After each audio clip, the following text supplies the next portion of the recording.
has Dorian Hewitt done to kind of earn the nod there at corner on that side? He's just doing a good job. I mean, each week he's improving.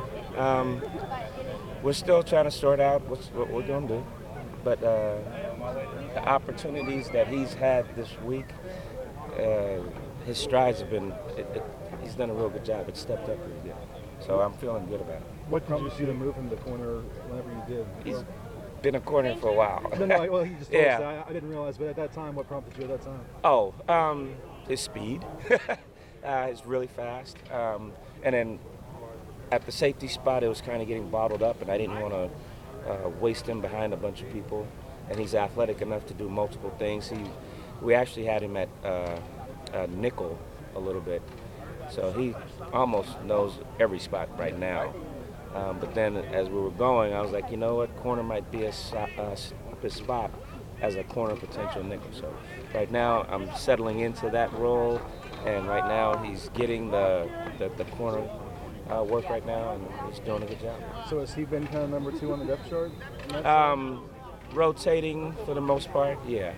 I mean, the reality is obviously I got Itz, I got OG, and then I got Steele. So yeah, he would have been that next guy, that fourth corner. And Jaden will be in the rotation this week too, or? Yeah, Jaden is, yes. What have you seen from him, and what's been your impression of him? He's been doing good. I mean, it's just we got guys in front, and he's just kind of the next guy.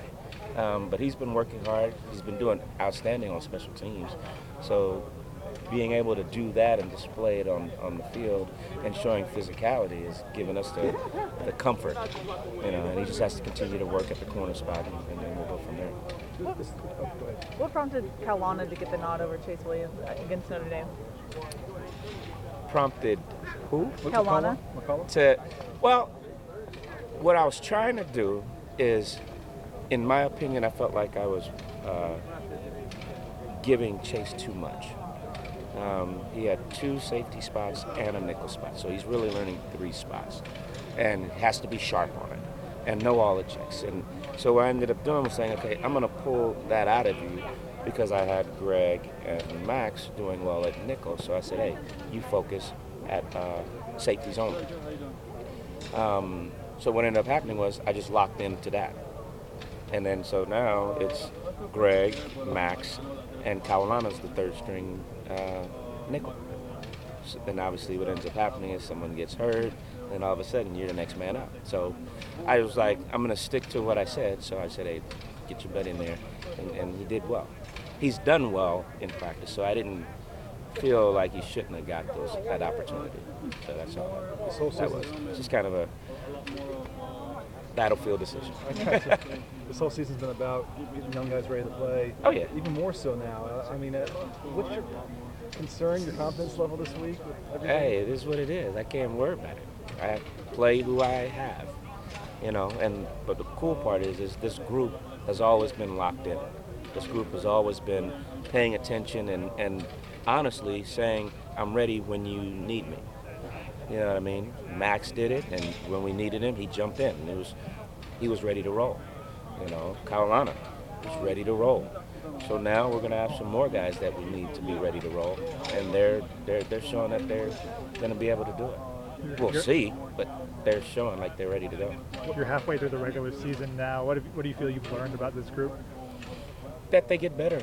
I mean, everyone's talking about the youth of it all, but the reality is each game is an experience. So, after game 1 and 2, you're not a rookie anymore. You just work, and that's the cool part. They're working.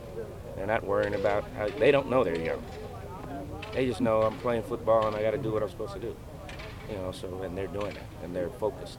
So I like that. Is it fair to assume that there's not much chance of Itz or OG? I don't know that. I'm not a doctor. So I can't say. I can hope, and that's all I'm going to do.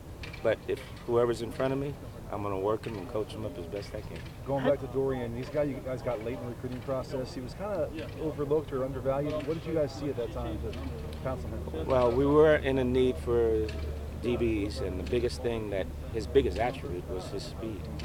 And he was able to play safety, and we were looking for that potential position. But when he got here, we were like, wow, not only is he fast, he can do some more stuff. And there's some more tools that he had that we didn't quite see. And now that's why we're giving him some of that corner stuff, because he's got the athletic ability to do it.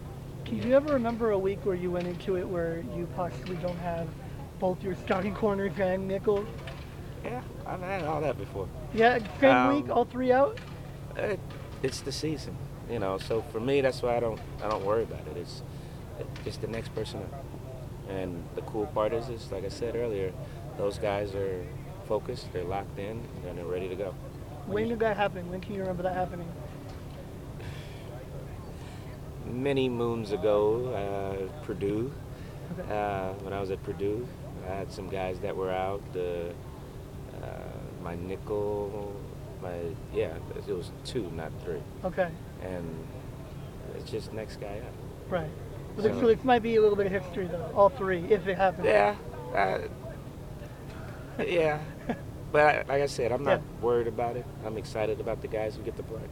How you feeling about Max? He had a little sample in that Washington game. I feel awesome. Yeah. Max displays everything he can do in practice. I have no reservation at all. With 3 guys potentially being out, what's the message to the other cornerbacks in the room, the guys who might be, looking to prove themselves this week with a potential opportunity like that? Same message from day one. Just be ready and be ready to go. Like I said, there's nothing changing from what we're doing. You have to have been paying attention throughout the whole time, which they have been, and be ready to go. I coach the backups the same way I coach the vets. I'm going to be on them, and they're just getting more reps now. So, like I said, I'm feeling good, and they're showing me that they're able to do it. So that's a good thing. Where have you seen Chris Steele maybe make the biggest strides as the season is going? He always came in with a different, calm feel to it. Like this wasn't too big. Not that anyone else has kind of walked into it like they're nervous or anything, but it's almost like he came in like, yeah, I belong. And that confidence is just how his style of play is. So I'd probably say that.